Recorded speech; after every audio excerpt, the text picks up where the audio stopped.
শেষের পথে ফিফা বিশ্বকাপ ২০২৬ ফাইনালসহ বাকি মাত্র ৪টি ম্যাচ, যেখানে শিরোপা লড়াইয়ে টিকে আছে আর্জেন্টিনা, ইংল্যান্ড, স্পেন ও ফ্রান্স।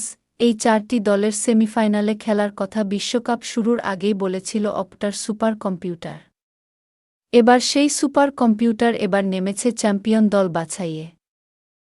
হিসাব নিকাশের পর তারা জানিয়েছে সম্ভাব্য চ্যাম্পিয়ন দলের নামও।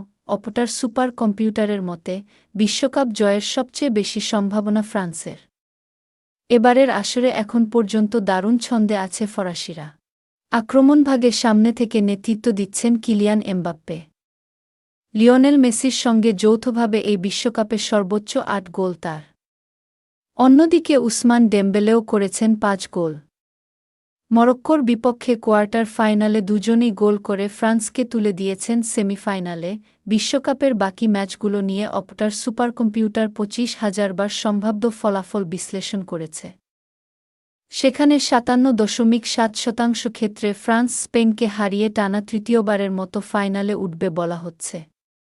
আর ৩৪% ক্ষেত্রে বলা হচ্ছে শিরোপাও জিতবে ফরাসিরা। শিরোপা জয়ের দৌড়ে ফ্রান্সকে এগিয়ে রাখা হলেও স্পেনও দারুণ ছন্দে আছে।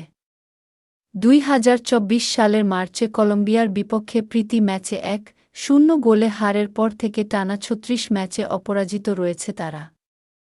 এ সময়ে তাদের জয় ২৭টি, ড্র ৯টি, যা স্পেনের ইতিহাসে দীর্ঘতম অপরাজিত থাকার রেকর্ড। অপটার সুপার কম্পিউটারের হিসাবে স্পেনের ফাইনালে ওঠার সম্ভাবনা ৪২.৩%। তবে মজার বিষয় হল, শিরোপা জয়ের সম্ভাবনায় তারা এখনও দ্বিতীয় স্থানে ২৩.৪%। অর্থাৎ সুপারক কম্পিউটারের ধারণা, ডালাসে মঙ্গলবারের সেমিফাইনালের বিজয়ী দলেরই শেষ পর্যন্ত বিশ্বকাপ জেতার সম্ভাবনা সবচেয়ে বেশি। অন্যদিকে অপটার সুপার কম্পিউটারের হিসাবে বিশ্বকাপ জয়ের সম্ভাবনায় তৃতীয় স্থানে আছে ইংল্যান্ড, তাদের শিরোপা জয়ের সম্ভাবনা ২১.৯%। তবে ১৯৬৬ সালের পর প্রথমবারের মতো বিশ্বকাপের ফাইনালে ওঠার সম্ভাবনায় তারা সামান্য এগিয়ে ৫০.৯%। আর শেষ চারে থাকা আর্জেন্টিনার এবারের বিশ্বকাপ জয়ের সম্ভাবনা সবচেয়ে কম ধরা হচ্ছে।